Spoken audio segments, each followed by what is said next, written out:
Welcome back to Nick Lenz Comic Corner, Classics vs. Non-Classics.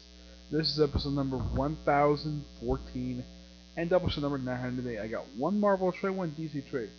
The trade for Marvel I got is, and this is kind of a weird looking cover, this is Deadpool Volume 2, Good Night. Yes, though the book credits it as Deadpool by Scotty Young, Volume 2, Good Night.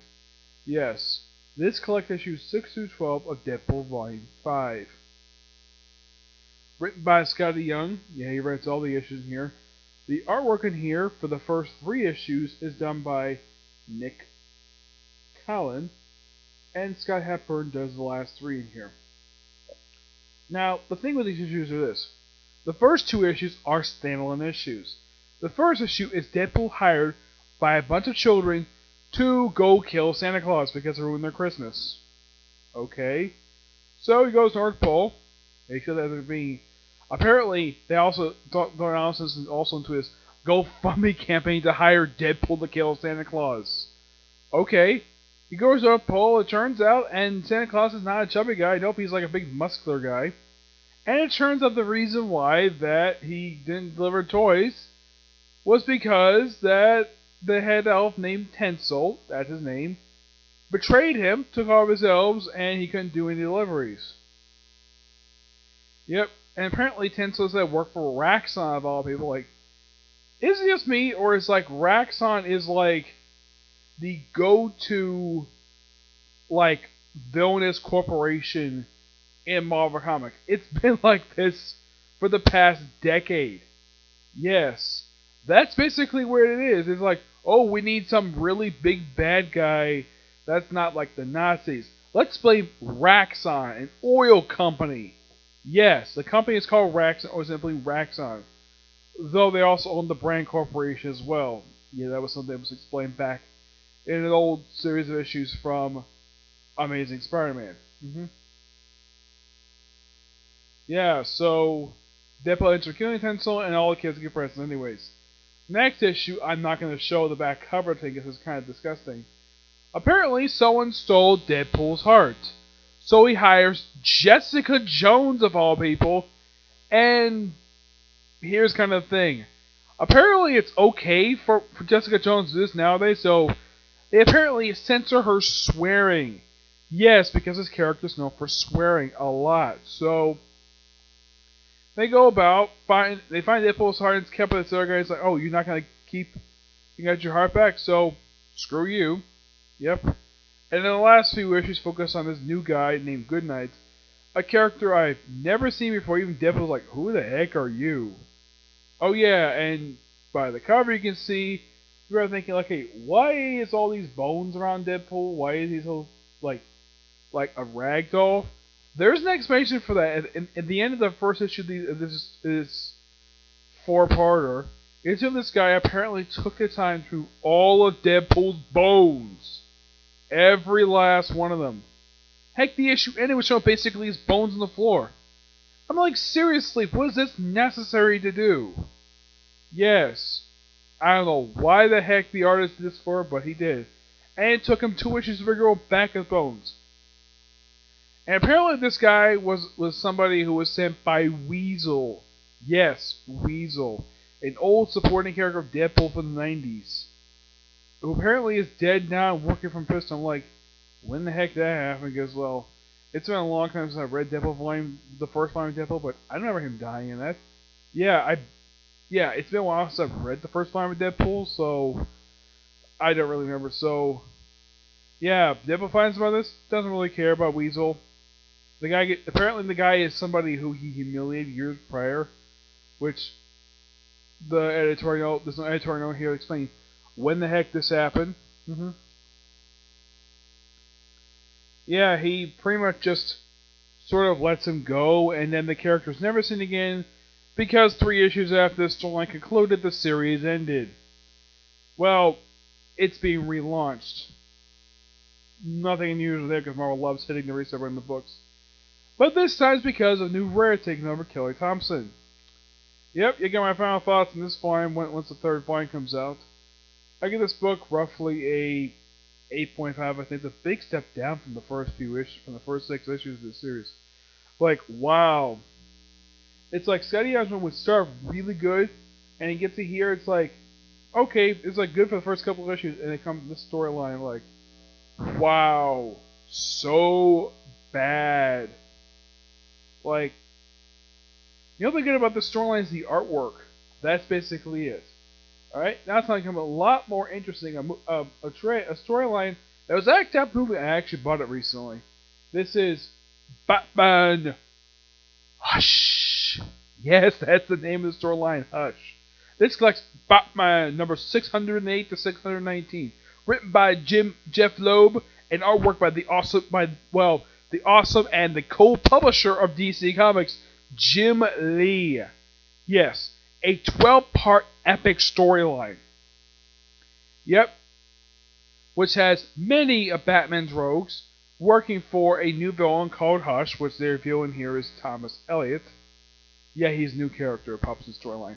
Yeah, we have guest star appearances here by the Tim Drake Robin, Catwoman. Yes, you can see by the cover. Yes, the Huntress, the Helen Burton Huntress, and Poison Ivy, even Killer Croc, even Harley Quinn. Like, they threw like everybody. It's like they threw in the Joker. Like, is it just me, or is it Jeff Loeb really likes using the Joker? Because it seems like a lot of his major stories have involved the Joker, like Long Halloween, Dark Victory, this, Emperor Joker. Like, is there a book that he did, basically, like, a Batman book that does not involve the Joker? Something the Emperor Joker is more like it's basically a Superman story, but it does involve Batman, so I'm counting as much. Yeah, he loves using the Joker, but at least this time, at least doesn't have him, have Tim Sale drawn the sign of Jim Lee, and at least doesn't have the Scarecrow. He doesn't have the Scarecrow kind of rhyming, because apparently he loves having the Scarecrow rhyme for some reason. I have no idea why. Harvey Dent in the storyline doesn't do very much. Apparently Thomas only fixed his face somehow.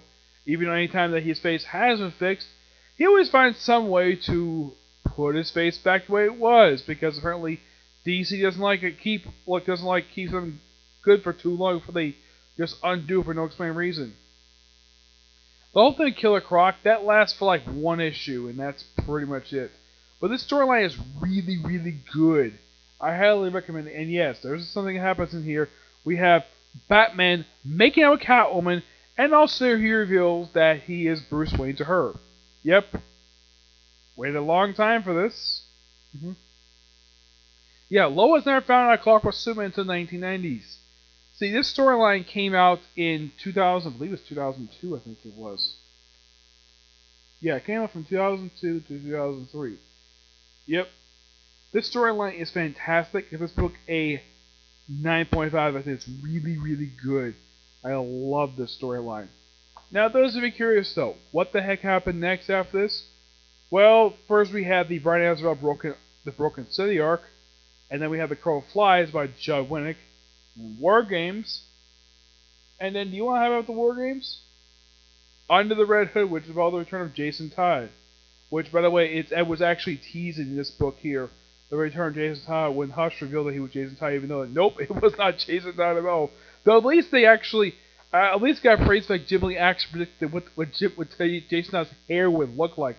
Because if anybody's read the Batman and Robin issues by Grant Morrison when they feature Red Hood in his new costume and take off his helmet, you see him with the white streak in his hair. Yeah, that was something Jim Lee predicted in here, and yet they decided to throw it in there. And then after that storyline wrapped up, then we have the Grant Morrison era, along with a brief tension with John Ostrander.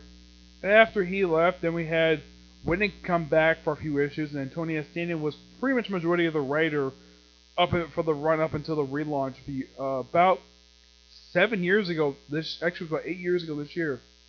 Well, he did have some brief breaks, despite the fact he was pretty much the main writer of the book up until the book relaunch.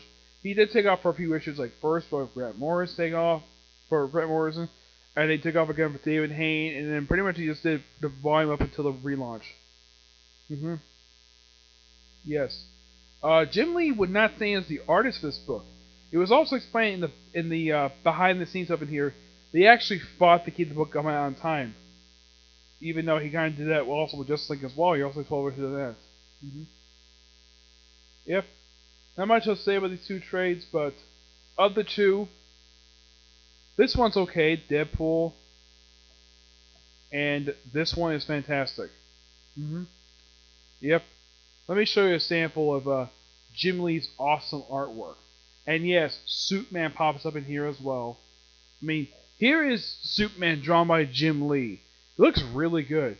And yet, the thing is, like 9 years later, he would draw Superman when he's single. Yep.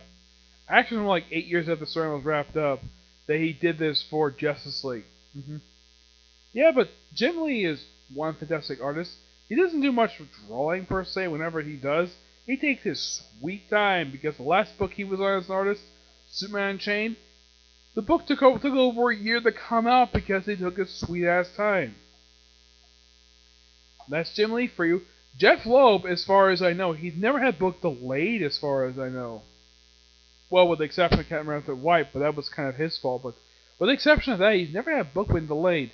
Lee has had, usually, the reason why he's delayed book because it takes a long time. Some books get delayed for absolutely no reason at all. Yep. Not much else to say, but good trade. Well, Deadpool's okay. Hush is fantastic. And I will eventually in the future watch the Hush film so I get my thoughts on this particular film. Alright? So, that's it for this particular review. I have no idea what's planned for today. I was hoping to do maybe the review of the Attack on Titan third anime, which was a compilation film. I'm actually here for tomorrow because of how late it is, so expect the review for that tomorrow. My Hero Academia and possibly Case Closed, alright? But do next to you. Bye.